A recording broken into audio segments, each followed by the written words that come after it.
I can talk now to the leader, Richard Tice. Let's start with the interview that my colleague Ed Conway's just done with Liz Truss. She thinks that your party president should rejoin the Tories. Maybe that should be the other way around. Would you welcome her in reform? A really good question. There's going to be a realignment of the right because the Conservative Party is not conservative. It's a party of social democrats and, in some sense, socialists. High taxes, high wasteful government spending. Name one socialist in the leadership of the Conservative Party. Well, I mean, frankly, Rishi Sunak is not a real conservative. He's raised taxes, he's raised spending, and growth has declined. It's a catastrophe. And therefore, it's a catastrophe for Britain. So, look, there's going to be a realignment, and reform's going to be absolutely central within that. And we're standing everywhere, just to be clear, in England, Scotland, Wales, not Northern Ireland. Sorry, I'm just slightly recovering from the idea. Is Rishi Sunak a socialist in your mind? Yes, he is. He's raised taxes, he's raised government spending, he's led to lower growth. That's not conservatism, that is a form of socialism. And he is a con-socialist. I invented this word, I'm very proud of it. It defines what he is. But do you want Liz Truss in your party or not? Let's wait and see what happens when there's a realignment of the right after this general. At the moment, we're focused on getting more votes to the Conservative. That's the ambition. Nigel said it about 2 weeks ago. And look, in a sense, they've broken Britain. They have to be punished, and frankly, they need to be replaced. All right, let's talk about your policy in your document, in what you call your contract with the voters. You propose the biggest economic proposal, which is very interesting. It's part nationalisation of all utilities. Are we talking water, electricity and gas? So the monopolies, such as water, such as things like UKPN, which is essentially a monopoly, those have been badly regulated, they've been badly privatised. The net result is the biggest water company is in danger of going bankrupt. And frankly, they need to be properly regulated. Our model for the future is to say, actually, what you need is a 50-50 joint venture.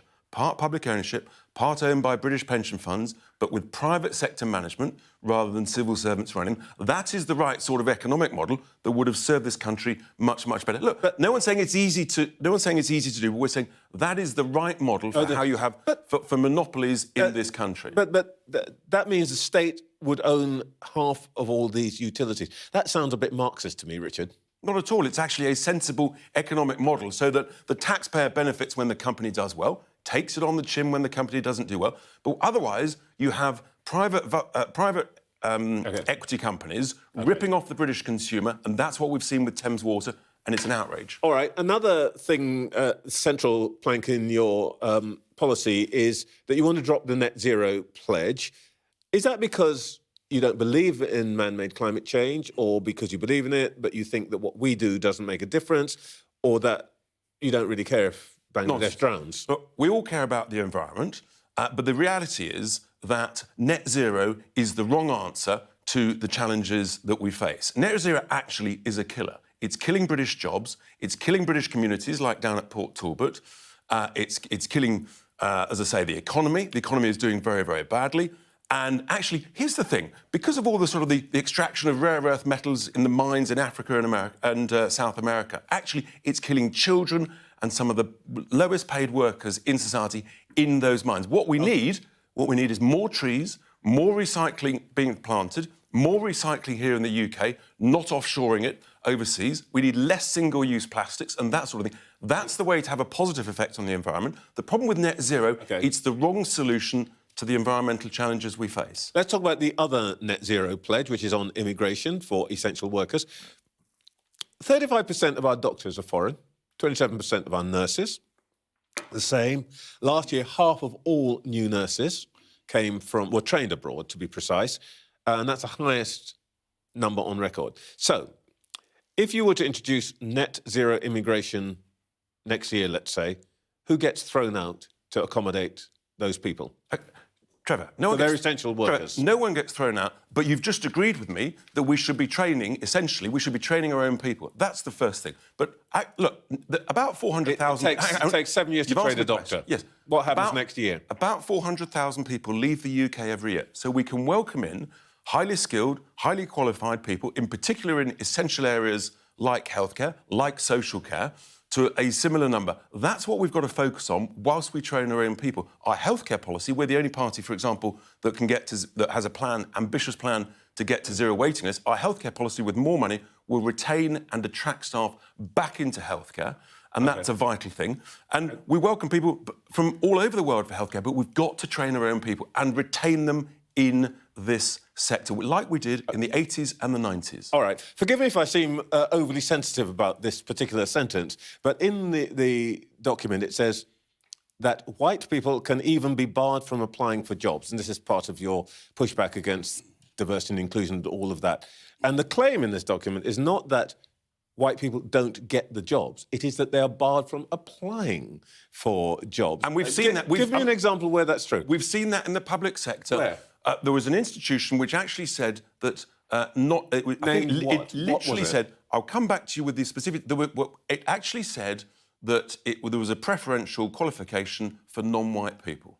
But you can't tell me which it is. I mean, if it's so shocking, how come you don't even know which one it is? Trevor, it was all over social media. I can come back to you and check. But look... Oh, come on. You're not going to tell me... You're not bringing social media as evidence to me. Come on. You're much smarter than that. I know that. It was a copy of an advert, Trevor. And diversity, equality and inclusion is actually leading to... It's driving down productivity, it's driving down performance, and certain people are being positively discriminated against. Look, and we should get the best person for the job, irrespective of gender, faith, colour. You know that, I know that. The reason I'm raising this is that, you know, I think that the policy proposals you make should be treated seriously. And my point is, when you put this kind of stuff in, it encourages people to think, oh, well, they're just, you know, cranks. I mean, because that's just...